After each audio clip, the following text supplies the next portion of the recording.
Hi everyone, Chris again. This is video 8. Today I'd like to talk about the Canada postal workers strike. And if you haven't heard, there have been 6 protesters arrested. And the mainstream media seems to be running the story, or basically that police are saying these people are a public threat. So you see this type of fear-mongering all the time. Part of psychological operations is to change public opinion about an individual or group. So they're doing it about these individuals as well as the group. So I can assure you, Canadian postal workers are not a threat to public safety. What they're doing is they're exercising their rights. And as part of our Constitution, we have the right to do that. We have the right to free speech.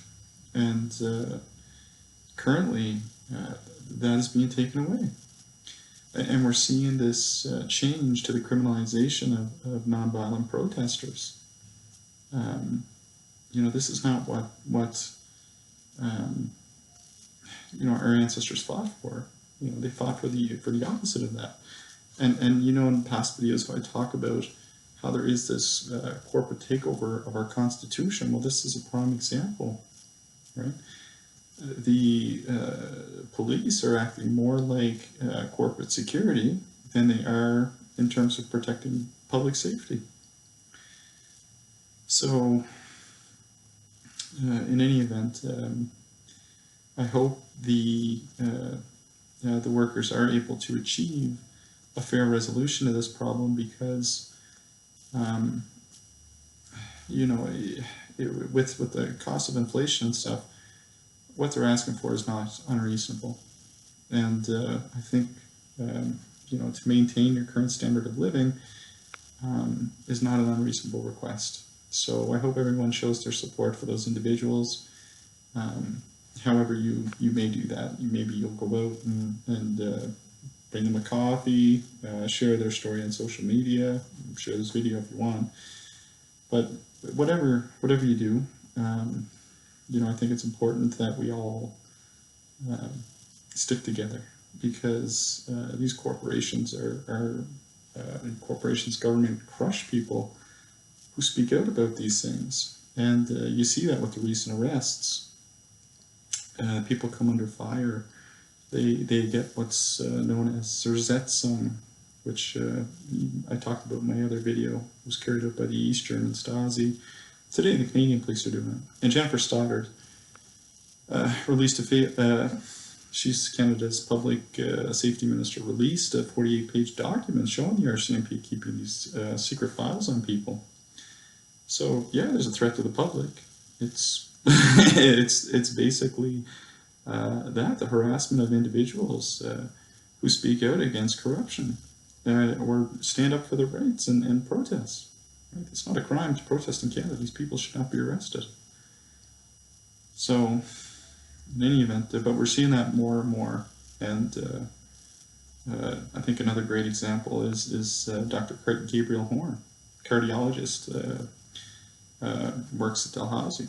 And if you're not familiar with Dr. Horn's story, she was bullied by the same group of people I was within the cardiology department.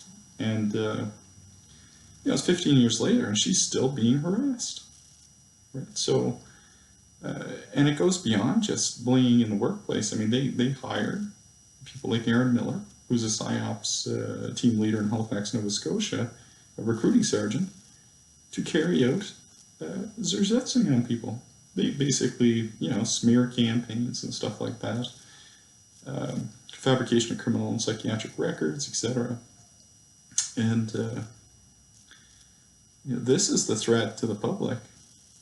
It's not nonviolent protest. So, and you see some of the specifics on how they do that in the J-Trig article. So the J-Trig article, as I mentioned, was how covert agents infiltrate the internet to deceive, destroy reputations, something like this. It was in The Intercept and written by Pulitzer Prize-winning journalist Glenn Greenwald. So this was a government document, and some of the specifics were they use things like they call it honeypots is what the government used the term. So they would get people to engage, get someone to bring an individual into a sexual relationship and then accuse the individual of sexual assault. So, you know, that's disrespectful to the women that actually undergo this type of thing. So, you know, that's absolutely horrible that they're doing things like this, and it's always the same things you see in this article. A variety of different things, like claiming to be a victim. They write a blog about them to ruin business relationships, basically bullying, and that's what they're calling it in Spanish countries. They call it acoso organizado. So organized bullying. So this is going on a global scale. It's not just locally. But you know, for Dr. Horn, she's undergone a lot of harassment over the last 15 years, and it continues today. And it's unfortunate, but that's the world we are currently living in. And a lot of people feel helpless to change that, you know, and just keep waiting. You know, one of my favorite songs is "Waiting for the World to Change." A great tune, and I think it's what a lot of people do is they feel helpless. But guys, you're not helpless, you know. And I think the Canadian postal workers are demonstrating that. You know, they've come together in a show of solidarity to support one another. And I think that the public in general, we all need to come together and support them for their cause, and support anyone who is going out and speaking out against corruption and become persecuted for it. Dr. Gabrielle Horn, you know, another individual, I've never met him, but his name is Hamad Subani. He writes for Cabal Times, it's called. It's an online journalist site. And because of a paper he wrote at Dalhousie, he was forced to leave the country, just as I was. He was forced out because Dalhousie had involved military special operations and intelligence agents to come after him. So, because he wrote a controversial paper that became a book, right? And that's the thing, like with when you report on certain topics today, you get persecuted for it. So, anyways, if you've never been on his website, I would encourage you to check it out, called Cabal Times. And he's wrote a book with a specific chapter dedicated to his experience with these criminal, or basically organized crime groups at Dalhousie. So, you know, this is not a unique situation, and we see these things come up a lot. I mean, someone will get, you know, there'll be a problem at Dalhousie, and all of a sudden they get a long list of, you know, whatever criminal records or psychiatric records. Stephen Tynes is a prime example. You know, guy's a medical student and volunteer. All of a sudden, he's got a long list of criminal charges against him, psychiatric illness, etc. Right? So these things are being fabricated against to basically change public opinion of the individual. So we need to be a little bit smarter than that, and recognize when these things are happening, because it's not always obvious. So Zerzett saying a lot of times people don't even know it's being carried out. If you don't know what it is, it's ZERSETZUNG, and check out the TED Talk from Hubertus Nabby. The other one from Trevor Aronson as well. So you know, this type of thing um, is critical to the outcome of this. Is critical to kind of how our society is moving. So I think that right now is a dark time for human rights. We're seeing human rights advocates being assassinated, and peace advocates, right?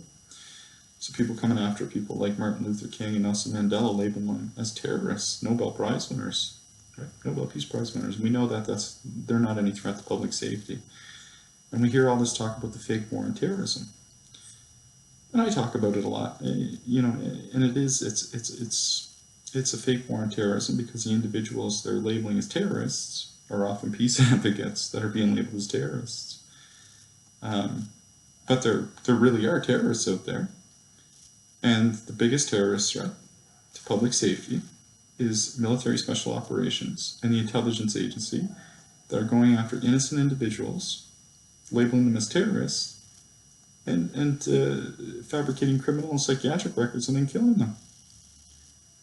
A lot of times it's under the facade of mental health illness or a wellness check, like you see in the Chelsea Manning video where the police show up with their guns drawn looking for Chelsea Manning.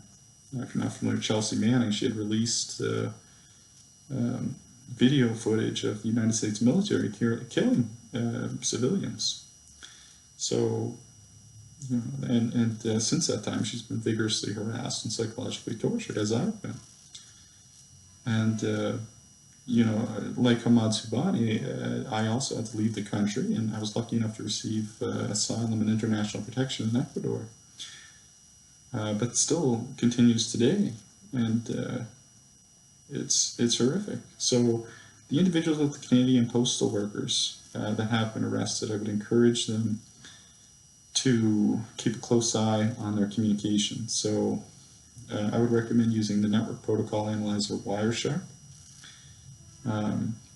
If you're not familiar with it, there's information on it in my book, how to use it, as well as videos. So for your own protection, I would strongly encourage you to use this. You know, the Canadian, if you're in the area, maybe stop down by, bring them a coffee, or you know, throw a tuffy in it in the cold weather, as they do every day. So let's show our support for these people, and you know, for all people who are exercising their right to nonviolent protest, let's show support for that, because you know it's essentially un-Canadian, like to enforce these new laws, like where TransCanada are advising police on how to prosecute nonviolent protesters as terrorists, or for those speaking out against cruelty to animals. So let's come together, and let's, rather than wait for the world to change, we can actively be the change that we want to see in the world, which is one of my favorite quotes. And don't ever be afraid to speak up against corruption when you know there's something wrong. So it doesn't matter what the costs are. So you have a voice, and you might only be one person, but your voice might be the one that makes the difference. So let's not wait for someone else to make the change. Let's be that change. Well, the video's getting kind of long, so I'm going to shut it down. I'm just going to say goodbye and wish the best of luck to the Canadian postal workers in achieving some kind of fair resolution. And also, you know, to friends of mine who work with the military and police, you know, there's a lot of great people that work in the police department and in the military. So this is not representative of everyone, right? But corruption is running rampant and is getting out of control. So to the good, honest police, to the good, honest military members, it's time to speak up against this and appreciate your service. People go into the military, into the police because they want to protect the public, but it's only when they're in there that they realize they're faced with this essentially like a fork in the road where they have to choose between career advancement or doing the right thing. A lot of times people choose career advancement piece. So I just would encourage those people to remember why they got into the police force in the first place and why the military joined the service, right? To protect the public, not to protect what has essentially become a corporate mafia, corporate federal mafia. So anyways, yeah. All right, I'm going to end the video. Take care, guys. Best of luck.